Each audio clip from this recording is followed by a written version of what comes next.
सलमान अकरम राजा supreme court से बाहर आ चुके हैं। आप ये देख सकते हैं। ये आप मीडिया से गुफ्तगू करेंगे, बताएंगे क्या होगा। जी सलमान जी जनाब। सलमान जी राजा साहब बताइएगा, आज मुफ्ती के हवाले से क्या अहम पेशरफ्त हुई है और आज आपके जो दलाइल थे और जजेस की तरफ से जो रिमार्क्स है उस पर ऊपर क्या कहेंगे? देखिए, दलाइल तो आइन और कानून के मुताबिक थे। हमने यही गुजारिश की और बात मेरी नज़र में तो बिल्कुल वाज़ेह है कि इलेक्शन 2024 पे एक हमला हुआ। ये हमला उसी नौइयत का हमला था जैसे पहले पाकिस्तान की अफसोसनाक तारीख में हमले होते रहे हैं। हमारे इलेक्शनों पे होते रहे हैं, हमारी असम्बलियों पे होते रहे हैं।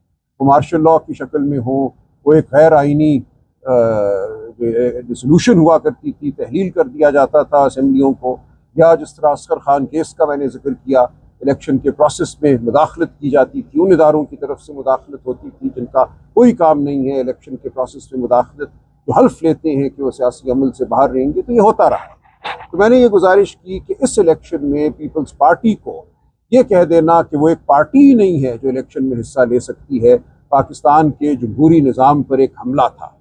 और जो अक्सरियती फ़ैसला है, और उसमें मैं मंदोखेल साहब और फ़ायज़ीसा साहब के फ़ैसले को भी शामिल करता हूँ, और बड़ी हद तक चीफ जस्टिस याहिया अफरीदी के फ़ैसले को भी, उन सब ने यह तस्लीम किया कि फरवरी 2024 का जो इलेक्शन था वो एक जबर के माहौल में हुआ, एक ऐसे माहौल में हुआ जब आइन और कानून के मुताबिक जो हुकूक दिए गए हैं पाकिस्तान के शहरियों को वोट डालने के, जो हुकूक हासिल हैं तमाम पार्टियों को बशमूल PTI, वो हुकूक सल्ब कर लिए गए थे। इलेक्शन कमीशन ने अपने गलत रूल और फैसलों की वजह से PTI को एक पार्टी मानने से इनकार किया, जिसकी वजह से 80 लोग जो थे जिनको आज़ाद करार दिया गया था, उनको 3 दिन का जो वक्त दिया गया है आइन में, उस 3 दिन के अरसे में सुन्नी इत्तेहाद काउंसिल ज्वाइन करना पड़ा। अगर ये गैर आइनी कदम ना उठाया होता इलेक्शन कमीशन ने, जो उन्होंने एक फैसला दिया, एक रूल बनाया कि अगर सिंबल आपसे हम छीन लें तो आपको बतौर पार्टी इलेक्शन में हिस्सा ही नहीं लेने दिया जाएगा, इस गैर आइनी रूल की वजह से ये तमाम अफसोसनाक सूरत हाल पैदा हुई।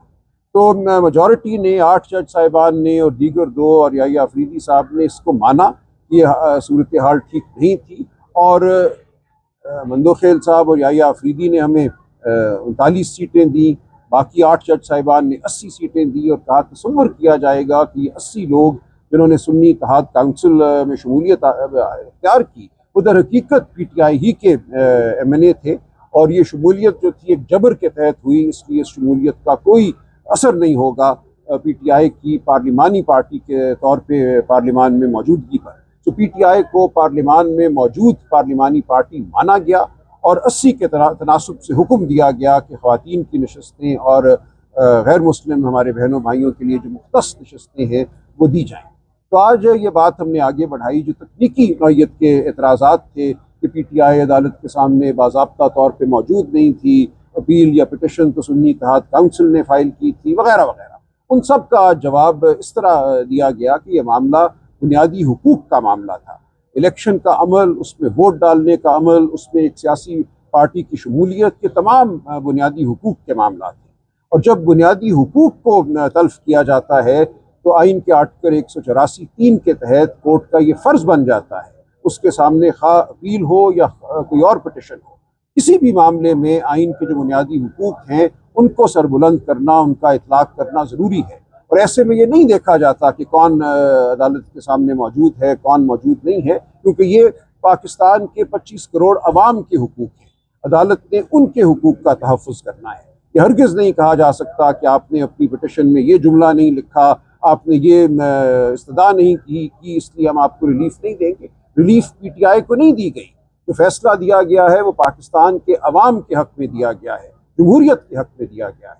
ये आज हमारी गुजारिशात थी, और अदालत ने तवज्जो से आज सुनी है। ज़ाहिर है अदालत की जानिब से सवालात होते हैं, उन सवालात के जवाब दिए, और पीर वाले दिन इंशाअल्लाह ये गुजारिशात जारी रहेंगी। सर, कल एक फाजिल जज ने कहा था कि आप इन सीटों के हवाले से अगले इलेक्शन की तैयारी करें, तो इसमें आपको लगता है कि सीटें मिलेंगी? देखिए, मैं कुछ नहीं कहना चाहता कि क्या होगा। देखिए, वो तो जज साहब जो हैं उनका तो पहले जो फैसला है वो बिल्कुल वाज़ेह है। 2 जज साहिबान ने, जस्टिस अमीनुद्दीन साहब ने और जस्टिस नईम अख्तर अफगान साहब ने, तो ये फैसला दिया हुआ है ना कि कोई सीट पीटीआई को नहीं मिलनी चाहिए। ये वो 2 अक़लियती जज हैं, बाकी 11 ने तो ये माना है कि पीटीआई को सीटें मिलनी चाहिए। तो उन्होंने अपने उसी जो उनका एक नुक्ता नज़र है उसको दोहराया कल, तो वो कोई ताज्जुब की बात नहीं थी, लेकिन बाकी जज साहिबान का अपना नुक्ता नज़र है। सर, आज आपने अदालत में ये भी कहा है कि कुछ बातें मैं यहाँ पे नहीं करूँगा, मैं बाहर जाके करूँगा। आज आप वो कौन सी सदी ऐसी बातें हैं जो आप अदालत में नहीं करना चाह रहे थे, क्या वो बातें? देखिए, बार बार ये कहा गया कि ये सियासी जमातें जो हैं हर इलेक्शन में कोई ना कोई मंजूर नज़र जमात होती है, आप लोग क्यों मंजूर नज़र बन जाते हैं। ये दर हकीकत सवाल था कि पिछले इलेक्शन में या उससे पिछले इलेक्शन में जब भी इलेक्शन पाकिस्तान में होते हैं तो कोई जमात मातूब होती है। 1990 में पीपल्स पार्टी मातूब थी, जिससे असगर खान केस ने जन्म लिया। उसके बाद कभी एक मातूब, कभी दूसरी मातूब। तो जज साहब ने कहा कि आप सब सियासी जमातों को ये फैसला करना है कि आपने किसी दूसरी जमात को नुकसान पहुँचाने के लिए इंतज़ामिया का, इस्टेब्लिशमेंट का मंजूर नज़र नहीं बनना। जब इस मुल्क में इस पर इत्तफाक राय हो जाएगा तो मामला ठीक होना शुरू हो जाएंगे। तो इस हद तक तो मैं इस बात से इत्तफाक करता हूँ कि इस मुल्क में बिल्कुल एक कंसेंसस होना चाहिए, हम सब का यकीन होना चाहिए जमहूरियत पर, हम सब का ये एक मुश्तरका फैसला होना चाहिए कि हम कभी किसी की उंगली नहीं पकड़ेंगे, किसी की गोद में नहीं बैठेंगे, किसी बैसाखी का सहारा नहीं लेंगे। और मैं इसीलिए आपके सामने खड़ा हूँ, इसी उसूल को सरबुलंद करने के लिए खड़ा हूँ कि पाकिस्तान के अवाम का हक है कि उनको जमहूरियत मिले, और उनकी जो जमहूरी ख्वाहिश है वो किसी की मंजूरी के ताबे ना हो। ये कहना कि फलां जमात मकबूल तो है लेकिन उसको कबूलियत हासिल नहीं है, ये जमहूरियत की नफ़ी है।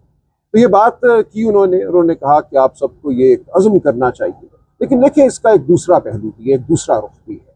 इस मुल्क में शुरू से सन 48 में कहूँगा से ये हो रहा है कि जो जमहूरी मिजाज वाली जमातें हैं, जब कोई जमात जमहूरियत का जिक्र करती है तो उस पर हमला कर दिया जाता है, उसको ख़त्म कर दिया जाता है, और रहने ही उन जमातों को दिया जाता है बिलाखिर जो बैसाखी लेकर चलती हैं, जो गोद की मुंतज़र रहती हैं, जो उंगली पर पकड़ने के लिए तैयार रहती हैं। तो इस मुल्क में शुरू दिन से एक फ़ैसला कर लिया गया कि हमने जमहूरियत को इस मुल्क में जड़ नहीं पकड़ने देना। जितने जमहूरी लोग हैं उनको जेलों में डाला गया, उनको मारा पीटा गया। बहुत से लोग, सैकड़ों आप देखिएगा कि जेलों में मर गए। बहुत से हैं जो गुम हो गए, गुमशुदा हैं, आज तक उनके प्यारे उनकी लाश ढूंढते फिरती है।